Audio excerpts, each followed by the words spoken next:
Wendy, the link that you just sent. Okay, here's Gustav. Yeah, he just joined. I just promoted him to panelist. So it says he'll be rejoining as a panelist. There we go. Hi, Gustav. Hallo Steon, lekker om saam te gesels. Hoe gaan dit? Nee man, lekker wild, die verkeer oorleef, reg vir die sessie. Is jy by die huis? Jep, ek het betyds die verkeer gemaak. Okay. Cool. Right. Wendy is Gustav. Wendy is the host. Wendy, who's joining us? Wendy, you and? Tato. Okay, great. Yeah. Hi, Dr. Gustav. Hi Wendy, good to... Thank you for joining us. Yeah, it's always a privilege, always a privilege. Thank you. Okay, so we are live and some attendees are going to start coming in. So I'm going to hand over to you and Stian. Great. So Gustav, I think we must give it a few more minutes. Maybe let's start 1 or 2 minutes past, and then we can get cracking to just make sure that all the participants that registered are online. Perfect.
Okay, Gustav, I think let's get cracking. I know this morning there was about 54 people that joined the webinar, and I think after there's a few other ones that registered after this morning as well. So there's a lot of excitement, because I think finances is one of the most contentious issues when it comes to marriages. And hi everyone, from my side, I just wanted to first say welcome to everyone joining and the ones that's still going to join. We have the privilege of having Dr. Gustav Gous and answering Q&A sessions on a very contentious topic. Now, I met Gustav probably about 15, 18 years ago, when the first time I did a life planning course. Me and my wife attended a life planning course on planning your life. Gustav being a psychologist by profession, but having a passion for people and planning, and not just the reactive way of psychology, but being proactive and planning your life around it. And the plan, I think you've rebranded it to Get a Life, the life planning that you did. So Gustav, international speaker, talks to a lot of international clients and corporate clients, flies all over the world. So we're very privileged to have him today, and to guide us through this minefield of finances and relationships. Now, in NNG, in our financial planning, we basically go and we say that we know that in marriages, that 50% of marriages in South Africa fail. And that is, some people say it's 80%. Now, whether it's between 50 and 80, that's debatable. but that's around about the number. We also know that most of the marriages that fail because of financial struggle and financial stress. The last thing that we know is that marriages is one of the cornerstones of a healthy society. So if we are able to help families and couples with their financials and their relationships and save their marriage in the process, we are impacting the next generation. So that is why this topic is very, very dear to my heart. And I truly believe that when we discuss this stuff, we have the ability to change the financial face of South Africa and the emotional and the relational face of South Africa. So, Gustav, thank you so much for joining us.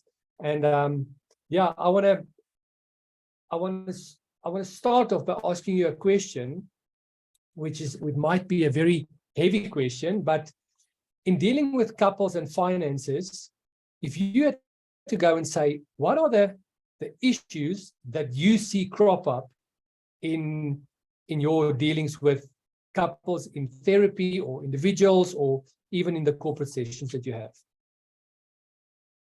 That's a very good question, Stian. A few years ago, a client cancelled and I had 2 hours available, and I thought to use my time productively. And I did reverse engineering. So the answer to your question was actually discovered on that specific day. So what I did, I asked myself, what are the topics ending up on my table shortly after marriage, 7 years down the line, 10 years, 20 years, 30 years down the line? And what I actually found is that I thought there were less, but there were 12 recurring issues that are preventing marriages. So it is absolutely true what you say. And that is true that many marriages fail, but I'm a very positive person. So I focus on say for instance, it is 40% of marriages that do work or 30% that do work. I don't ask myself, why do people fail? I ask myself, what do the people do right? What are the people who get it right? What do they know that others don't know? And on that day, I think I discovered it, because when I did reverse engineering, I discovered what I thought the 12 key performance indicators of a marriage. Obviously, money being one of them. But there was, if you make it memorable, there were 12 things, because when you get married, you sort of give each other the right hand and then you exchange rings. So to make 12 things memorable, I realized I can connect it to the 10 fingers and the 2 rings. So the 12 things that really cause problems or make a marriage work, those are what I call the deal breakers or the deal makers of a marriage. And obviously, number one that came to the fore would be money, because love goes, if money goes out the front door, love goes out the back door. So money and misunderstandings about money, because money is the means to sustain it. Marriage is not about love. Marriage is about a system that people create, a safe space, and it needs money to sustain itself. So money would be one of them. But probably most people think it's the most important one. The most important one, other than obviously sex and intimacy, obviously then different roles, obviously boundaries, obviously how to deal with personality differences, and how to deal with the raising of children, seeing eye to eye on raising children, obviously dealing with pain of the past. So those were the issues. So the 12 issues are crystal clear. You can see it in my marriage programs. But the one most important aspect would be communication. Because if you can talk about all these issues, then you have a chance to get it right. But if communication, which was probably in all divorce documents, people say our communication broke down irrevocably. And if communication is non-existent, then nothing can be sorted. And communication has got 3 purposes. The purpose is to solve problems, to sort out issues, because there are always misunderstandings, or not seeing eye to eye. The further purpose of communication is to build a marriage and is to manage it on a day-to-day basis. But the healing aspect of communication, to sort out issues, acts as the immune system for a marriage. And if the immune system is not there, the smallest quarrel about the smallest amount of money can cause the marriage to fail. So I say a marriage without good communication processes in place is a marriage that got, and don't get afraid, it's a marriage that suffers from AIDS. Because what is AIDS? It is the illness that attacks the immune system. And if you don't have an immune system, you die from the smallest of misunderstanding. Nobody dies from AIDS. People die from a small pneumonia or a small cold. And therefore, if you want to start with one thing, which is more important than money, and it is the inability to communicate, because if you can communicate, then you can sort out the issues about money and about sex and about roles and about boundaries with in-laws and parents and personality differences and the rest. So, your question is, what are the deal makers and the deal breakers of a marriage? There's a handful. Obviously, the most important one I didn't mention is the ring of fidelity, because when you give each other the hand, it is the whole question of faithfulness, and that is a deal breaker if that is not upheld, and also the ring of faith. But I think we must say the most important one would be communication must be in place in order to talk about all the other aspects. Sure, that's really great. Now, my mom used to say there's always three sides of the truth: your side, my side, and the truth. Now, I almost say I've been in a situation, I think most men and women has been in a situation where you say, you don't understand what I'm saying, and then the partner says, yeah, but you don't understand what I'm saying. And so my question is, if I go and I look at communication and I look at the money aspect, how do we ensure that what the one person says and what the other person hears in communication, in finances, actually broadens or crosses the proverbial void that sometimes happens in marriage? Now, obviously, the first lesson in communication is to make it a dialogue and not a double monologue.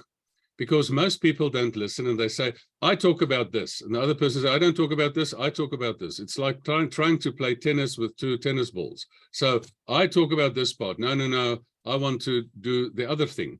So communication must actually be taught. People must put in place systems, and they must actually evaluate their current systems. I always ask people, how do you solve conflict? No, keeping silent or giving a person silent treatment or shouting. And I said, how's it been working for you? No, obviously not. So the first thing is communication must be, you must physically go and sit. If you have problems with that, go and sit with a life coach. It is not that difficult. It is something that can be taught. And if there is a willingness on both partners' side, it can be taught. Now, once you have that in place, how do you address the financial issues? Now, there's another thing to all the issues that are the deal breakers and the deal makers, the things that make a marriage work and that make a marriage not work. And there's a golden thread through all these things. And that golden thread is, and listen carefully, expectations. Because if you have money expectations, when is a marriage a good marriage? Well, let's talk about something even more contentious than money. Let's talk about sex. If there is an expectation, there is for some sexual activity, and there's nothing, then it's not a nice marriage. So if there is an expectation of that the other person will at least stay truth to their vows, then it's not a nice marriage. If there is an expectation that there must be some money in the system, and the person, none of the people bring money to the table, and they look at each other, who's going to bring money to the table? So, or you're too lazy, or you're too irresponsible with money. So when expectations are not met, then this is when a marriage turns sour. So if expectations is the golden thread, so there is an expectation, and just jokingly we can say there is an expectation, say for instance from a husband's side, that his wife carrying a credit card, or it can be the other way around, that you see the credit card limit as a limit and not as a target. And then some people say, but listen, let's max our resources, or our cash that is available to us, even though it's on loan, and to sustain a lifestyle. So if there's an expectation, I must keep this lifestyle, but the income is less than what you take out. What is bankruptcy? It is you spend more than you bring in. So if the expectation is that one partner is a responsible custodian of money, and it doesn't happen, that is the moment that the marriage fall into trouble. What is the answer to this? The answer is that before you get married, or even if it's that too late, if you're now married for 30 years already or longer, that you must go and re-clarify expectations and recommit to making them come true. So this is one of the things I discovered in marriages. The fact that people didn't clarify expectations. But what do you do then if one person said, no, I have this unrealistic expectation. You must just bring in the money. Let's have a money deal. You bring it in, I spend it.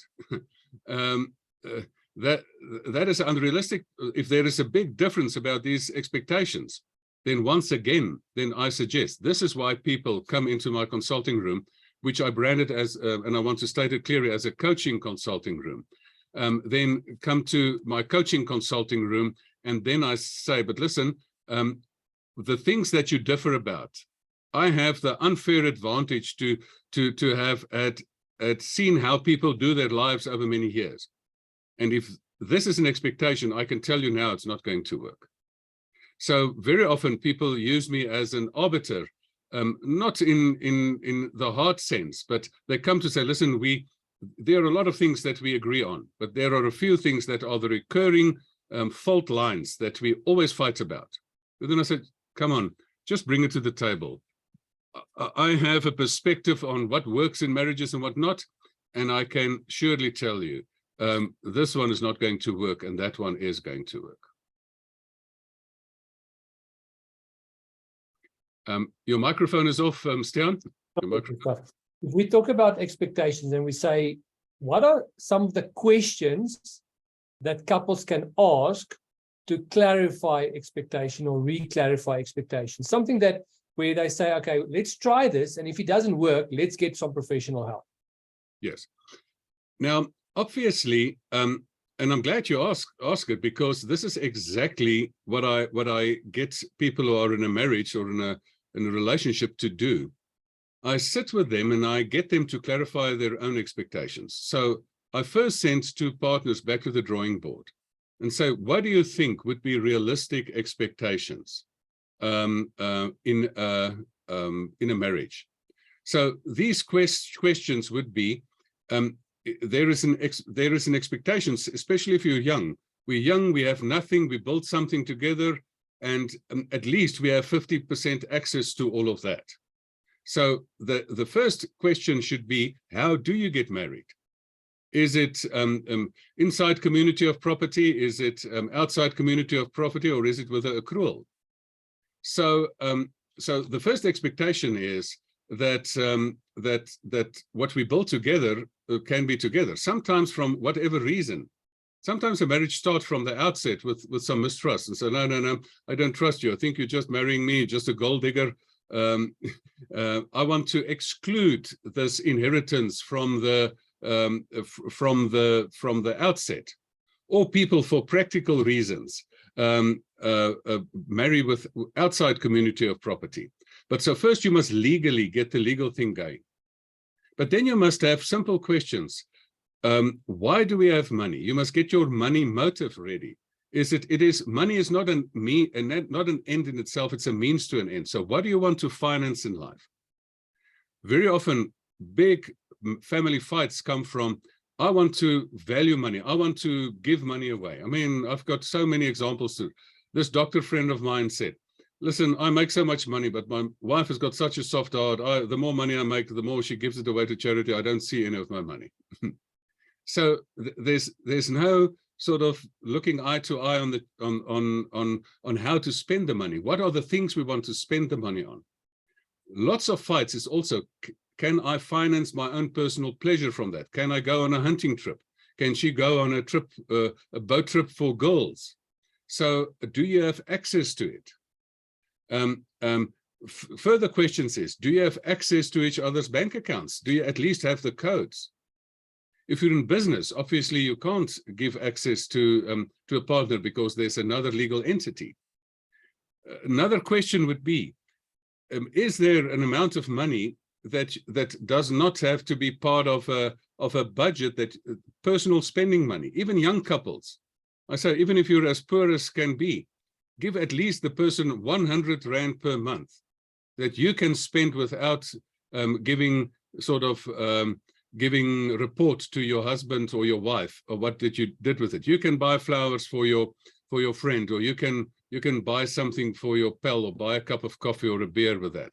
So is there a place for private spending money, which is also a healthy thing? Are we going to have separate bank accounts or one bank account? I mean, today I did coaching for managers of an international global company, and the one guy said they remarried. This is also a reality, and now they sustain it. There's a credit card that they use. They have separate accounts, but one credit account for household things. They buy it with that card, and then at the end of the month they clean it. You know, if you're in a marriage and you feel I do everything and the other person does nothing, it's a problem. But what if the wife is validly getting the babies and cannot work at that stage, and you bring in the money? So do you expect 50% from her? And so even though she gets nothing or brings nothing in, so very often the percentage of contribution to the household must be something of a percentage. If I bring 20% of our common income into, and you 80%, then the expenses must also be according to the 20-80. So all the things I'm mentioning you now are the questions you must ask, and giving you best practices on how it works to prevent conflict and to get the feeling that we are in this together. One is not benefiting more than the other. The other one is just working himself or herself to death, and the other one is just spending it and having a joyride.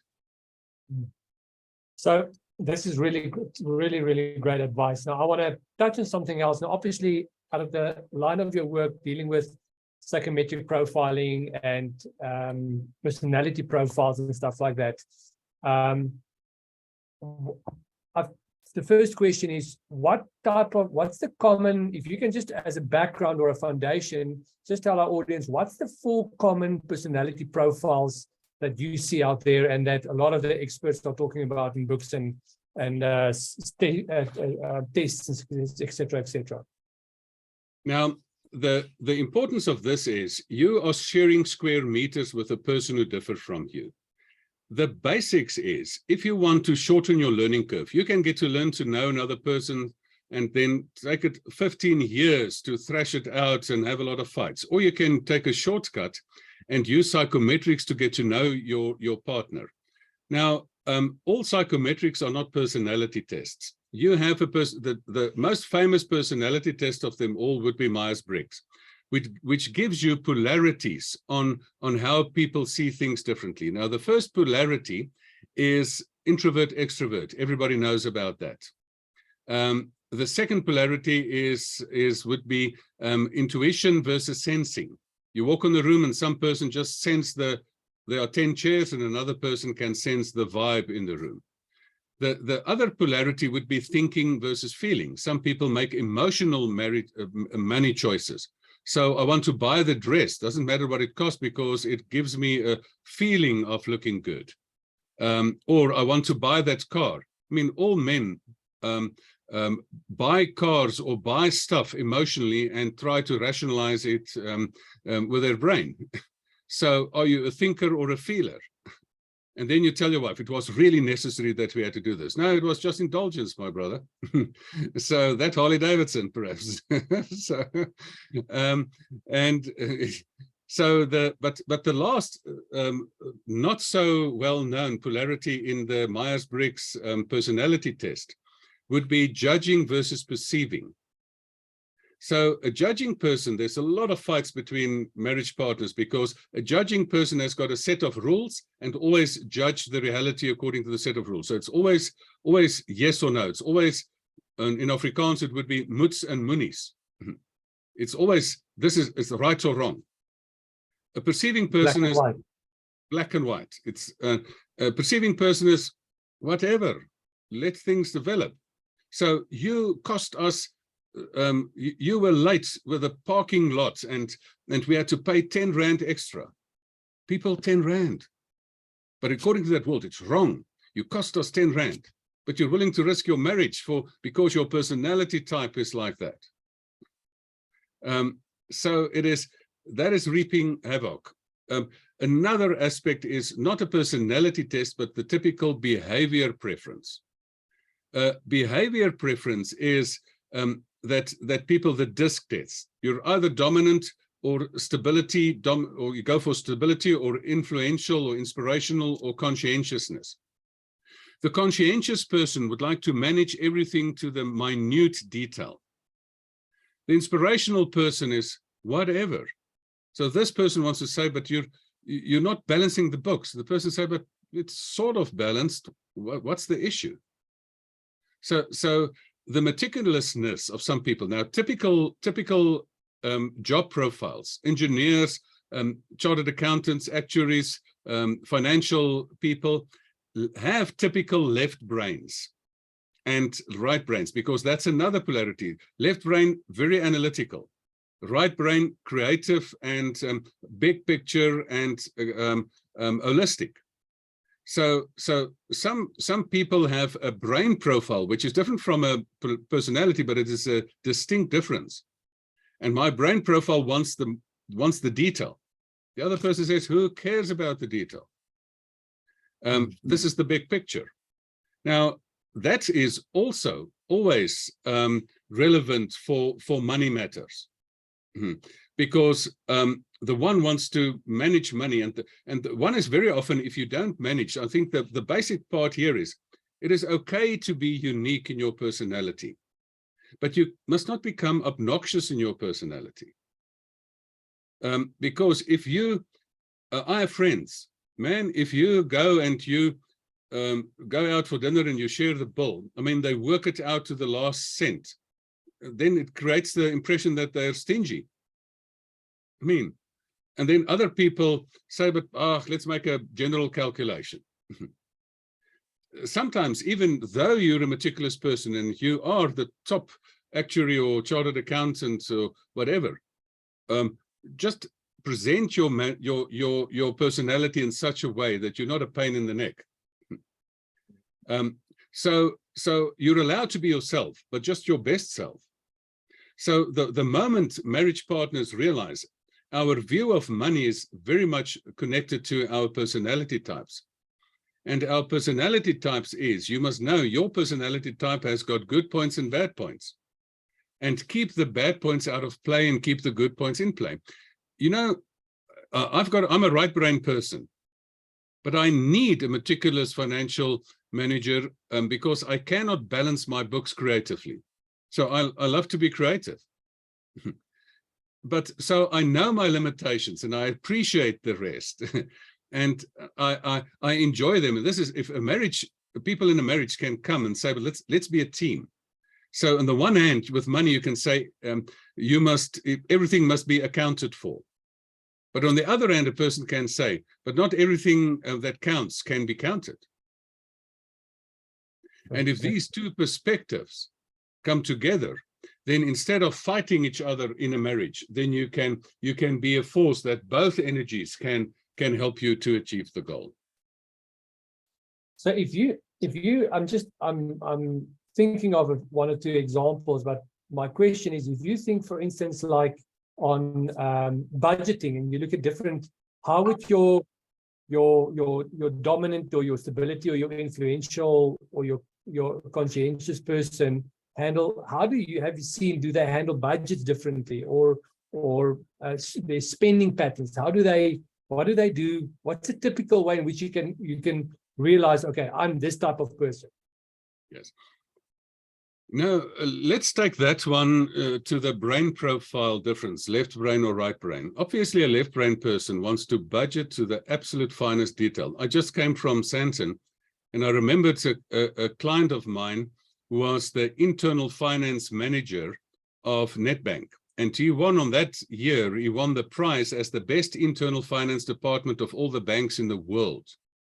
And his fault factor of all the UIF and all the transactions, more than the millions of transactions between to calculate all the personnel's salaries, his fault factor for all of that was 12 cents. So he was so meticulous that he won the international prize for that.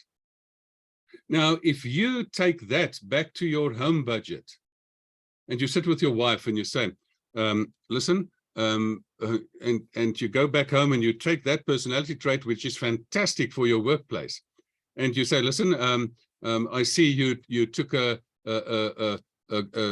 grande coffee instead of a medium one. Why the extra 6 rand?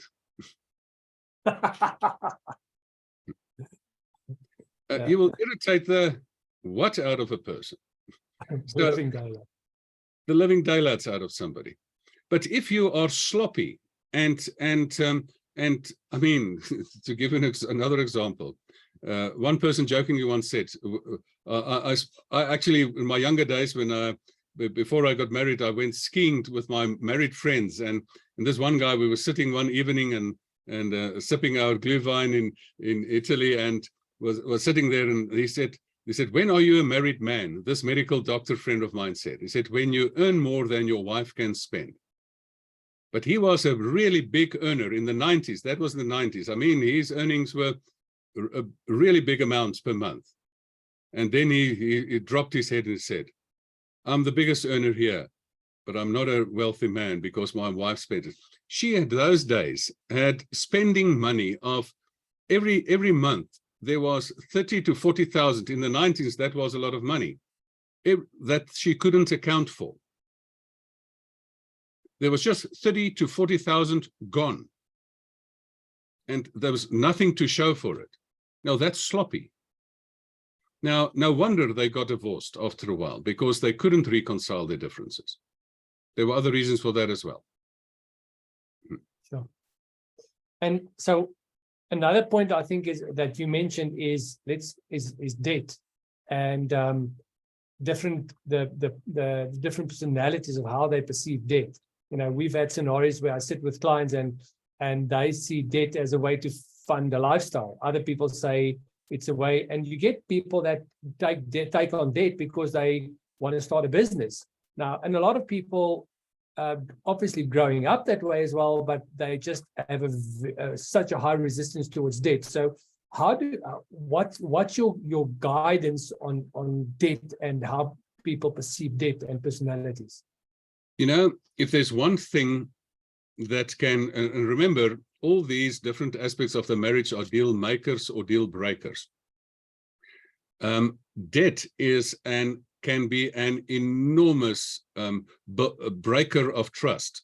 So, for instance, a young man, good ideas, women married within community of property didn't specialize that her inheritance is excluded in the marriage contract. He wants to start a business. He takes the $1 million or 2 or 10 that she brought in, and with a bad business idea loses it all. So he made a loan from his wife. He cannot pay it back. People, those things. How do you make a comeback from that? So some people are very easy to make debt. So you must actually get your money psychology or your money ethics right, so that you say, listen, how do we see money? If there is a logical reason, we go on risk, that we are both bought into this, and we both make sure that there is risk. I mean, one friend of mine has got I'm not going to mention the type of business because there are very few of them in South Africa, and then you will perhaps identify him. But his business went almost under. Him and his wife moved out of their house. They sold their house, refinanced it, used it to get the business back, and he got it right. And they are now living again in the same luxury that they had. Now, sometimes if you're both into it and say, listen, tough times, we're together in this. Let's take a few steps backwards and in order to go forward. But there are too many people that instead of working for their money, they want other people to finance their business ideas, and then they can't pay it back. And if you do it with your wife, or if your wife does it with a husband, you're putting a marriage on risk. Rather default with the bank, but don't do it with your spouse's inheritance. Later on, you will sort out the inheritance and the wife who brought it in. Yeah. There's obviously the Bible is full of wisdom in certain aspects. One of the verses that came to mind is, where there's unity, God commanded blessing. And I think that applies even more to money, and that we should be in unity when it comes to major decisions, and not make decisions all by ourselves, especially if it's the big ones. So my question to you, what would you say are decisions where you say, you know what, if I make this decision on my own, it's not a deal breaker in our marriage, but these are the typical big stuff that people need to make as a couple. These decisions need to be made in unison and have agreement on it. What would you say are those big stuff? You know, the big decisions would be, I mean, small decisions. If you're in a business, then you have a reporting line more to either your shareholders or your business partners or so on. Your partner in marriage just wants to know, are you bringing something back? And if the business model is working, are you sticking to a horse that is costing you? Because a lot of people refinance a business from private money and then end up, because it's a bad business idea. So the moment you take money from the family kitty to refinance a business where other people are involved, that should be a joint decision. Because that's a risky decision.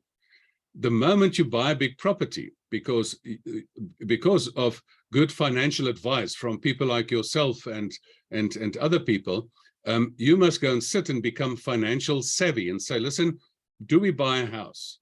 Oh, the first house, on whose name is it? Is it good to have it on both names? Probably some people say not. But everybody must only have one house on their names. If you then try to build up a property portfolio, what is the legal entity that you put it in? Who are the beneficiaries of the trust? So these big decisions must be made jointly. And actually all money decisions the big money decisions must at least be, because even if this one partner is not working and the other person is bringing in the money, the fact that that person is creating the safe space or the safe harbor or the intimate space where you can be re-energized with food and all sorts of intimate stuff in order to do your work, that is there is just fairness that when you make big decisions, that you at least run it past your partner and that you communicate about it. And as I said, once trust is breached, it's very difficult to make a comeback. Obviously, it can be done, but the basic answer is all the big decisions would be a joint decision. So, Gustav, on the point of second chances, and a lot of times people walk into a second marriage, and I call it a McDonald's marriage, where it's an instant family. You know, I bring in my kids, you bring in your kids, and now all of a sudden we're a combined family. What are the pitfalls and what are the guidances that you would give a family like that start off now, and the one couple might earn more than the other couple? So I think the one is what happens there. The second question to this is, how do you plan your estate? I had a meeting today with a client of mine. They're fairly wealthy, and the husband said that that if he dies, everything obviously goes to his kids and then a portion to his wife. But if she dies before him, everything goes to only his kids that he has and nothing to her kids. And that's some contentious issue. So the first question is, what do we do in a scenario with an instant family, and how do you handle that? And then how do you handle stuff like inheritance in that scenario? You won't believe it. This very day, I sat with the exact same example, because as an executive coach, people give me the freedom that even though the company pays for it, that people can talk about any issue with me. And I literally had it on my table today, that two money-earning people came into the marriage with 2 children from both sides and no children together. So the complexity there is, and then if one person dies, the inheritance, does it go to the wife? Does it go to the other children? Does it go only to your own children? And there is a conversation necessary. The same thing applies there that applies for all marriages. Before you get married, you should have a conversation. And this is the program I facilitated. I say how to be, if you want to be happily married, this is my marriage program, how to build a happy marriage. And part of that is you must have a crucial conversation on those 12 areas. And those 12 areas would be basically, you must have a conversation about money, about sex, about boundaries, because the boundaries is, what is the boundaries with exes? What is the boundaries with parents and in-laws? But especially focused on the money issue that you're saying. If people come to agreement, and this specific couple that I spoke to today, his money goes to, his children will inherit it, plus some part will go to his current wife. When she marries, he will get some of it, but somebody must sustain her children. So they're okay with it. So if you come to an agreement and say, okay, all your inheritance money go to your kids, because who must look after them? In this case, there was also a child with a specific issue that the child needed some permanent medical attention. So you come to an agreement. But if you do things behind a person's back and they find out about it, then it's not good. So you must talk about it. The other thing that is a problem is what happens if your parents fall into financial ruin. I've seen a lot of marriage problems that now I take money from our kitty to prop up. I've got fairly parents who looked well after their own finances, who were responsible for their money. The other parents were literally irresponsible. It's not just bad luck. It was plain being irresponsible. Now their problems end up on your table. How do you set boundaries? How do you do justice to it? This is where people need deep, deep conversations to say, where is the boundaries? Do I have a responsibility disorder? I have some responsibility, but must I take responsibility for all the irresponsibility that other people do? So this is very difficult, especially with cases where one person died. That I have seen that when a person dies, then they agreed that the second wife will get the money, but he never changed the beneficiary on the with his financial advisor. And then suddenly the old person, which was divorced for a reason, walks away with the money. So these things must be managed.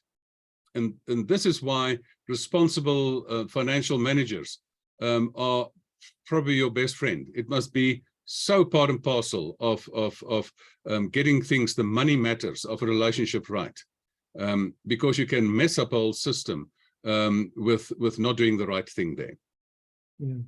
Gustav, and maybe just we have another 10 or so minutes. If there's anyone that wants to ask a question, you're more than welcome. I'll look at the questions.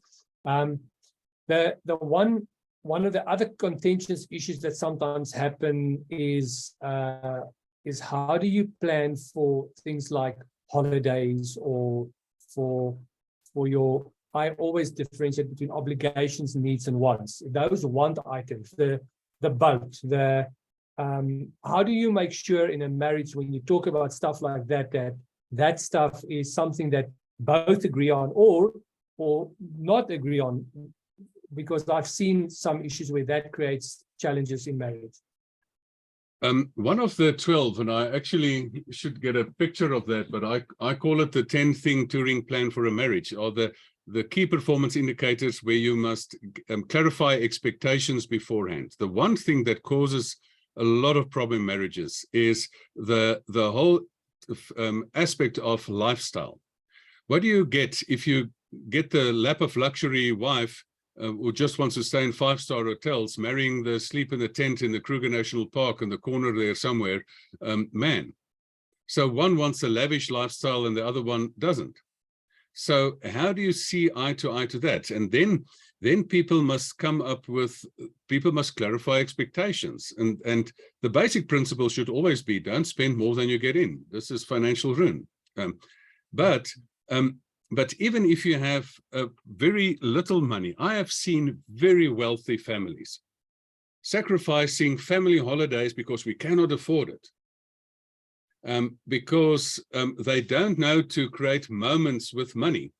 I've seen fairly poor families from middle-class families with small incomes, taking little money they have, but prioritize it, say, but no, it's not that we can't go, we must save all our money for one day. People, one day perhaps will never come. You must make memories now.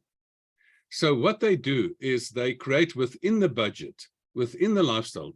They don't stay in the 5-star hotel or go for that expensive Mediterranean boat trip or whatever. But they create a moment by taking little tents and creating moments, but they allocate money according to what? According to your priorities in life. If your priority is just save all the money, for what? For other people to spend it afterwards because you was stingy over a long time? No. Money must be, remember, is a means to an end. So if you must have see eye to eye on what life are we creating for ourselves and for our children. I personally, I don't say everybody else must have this, but I got it from my parents and I try to implement myself. I would rather die with less money and more experiences. Some people would like to spend money on artwork and all the investments, but they have no experiences. I, for one, I value experiences more than possessions, because possessions own you, but experiences enrich you. So I'd rather die with less money, but with being rich in experience. So I use whatever money I have available to buy experiences, buy moments. If that is the romantic dinner in a fine dining restaurant costing you a lot, good for you. If it is packing a small picnic basket and having it in your lawn in your own garden, you know, sometimes the less expensive one is the more romantic one. So what I very often suggest to people is get yourself two things: a value list. What is really valuable to you? What do you value in life? Status? Well, then you will be in trouble for the rest of your life, because there's always a person with more status than you.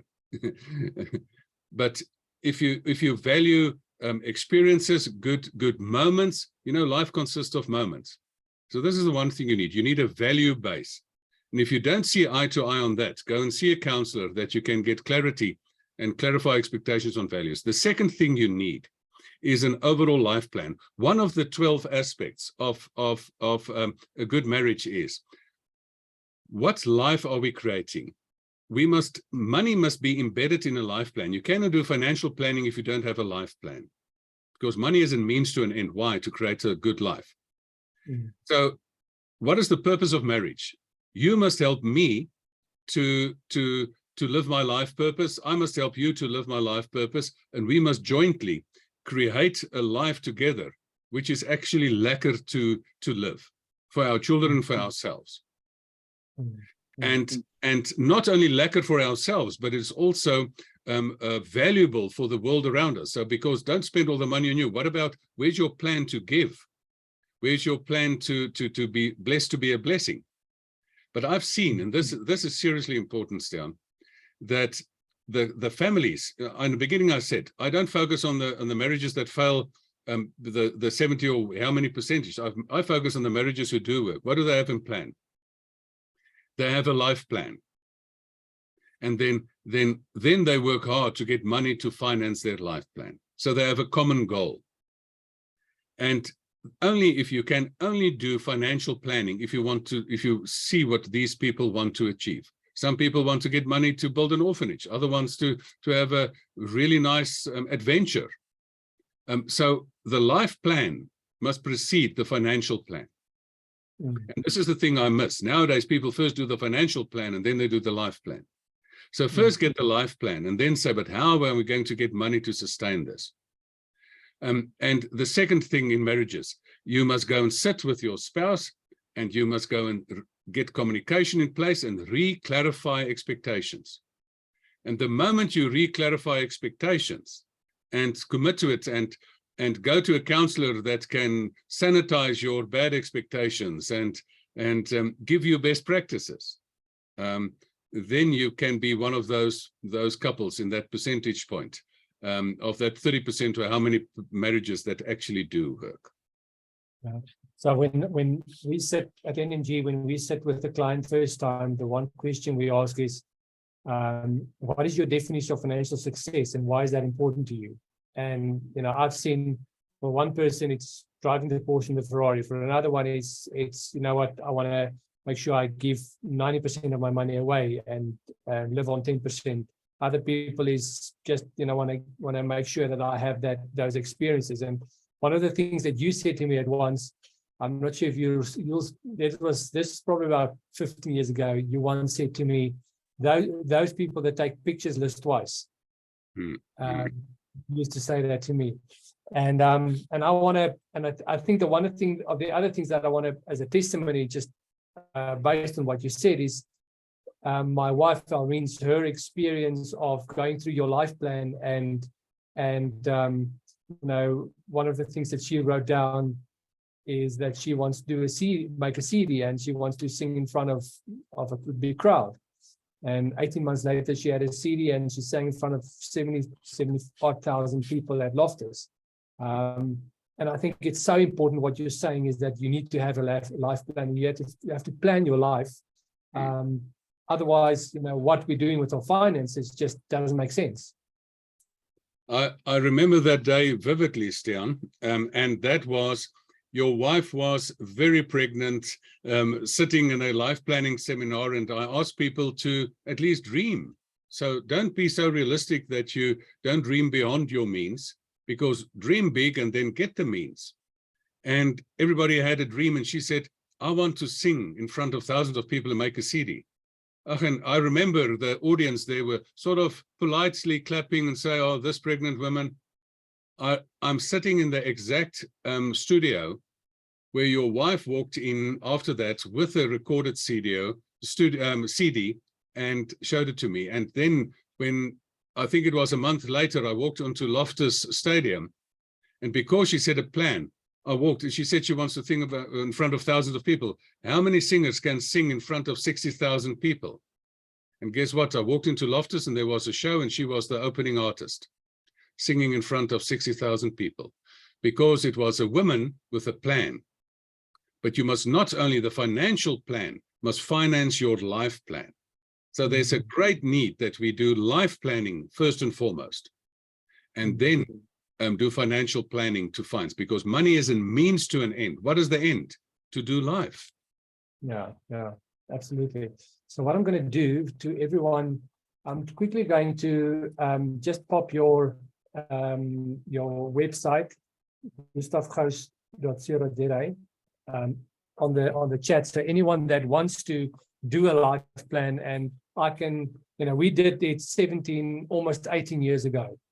And I still refer back to it, and it is just amazing how that gives focus and energy towards your dreams and your goals and where you want to go.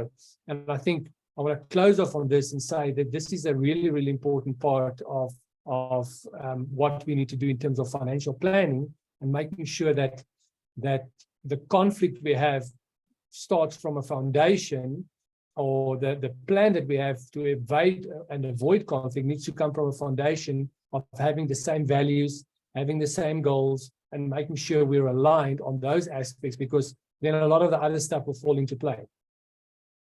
And with communication, linking it all together, but the joint life plan and joint goals, you're set for success. Yeah. So Gustav, thank you very much for your time. Really appreciate it. And if anyone wants to reach out to you, they can obviously just go on your website and have a look at your CV is longer than my arm and my legs combined. So thank you very much for your time. Really appreciate it. And looking forward to the times that we're going to have together, still changing, especially what we're planning with retirement planning seminars and helping people in that way. It is a privilege to work with a professional outfits like yourself and your company, Stian. So, but I'm going to give something special. So for the people participating, if you want to communicate a little further, on my website, you will find my mobile number, but I'm going to give it to you now. So if you're interested and want to ask a further question, dot down my number. Here it is, 082 565 7451. And I'm going to give it again, 082 565 7451. And because especially for your special guest, because you've got very special and exclusive guests, feel free to send me a WhatsApp, and then I'll send you the URLs and the right links to save you the trouble of searching on the web for my stuff. Brilliant. Gustav, thank you very much. And for the audience joining us tonight, and the ones that are still going to listen to the recording, thank you for joining us as well. Have a great evening. Goodbye.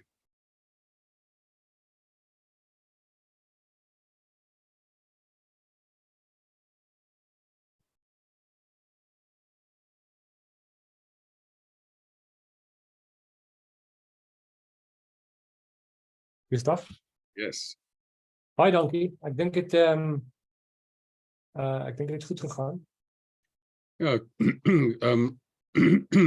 dat ek ja, dat ons gou verder gesels. Geef my 'n luikie, dan gesels ons gou verder. So wat? Okay, maak so.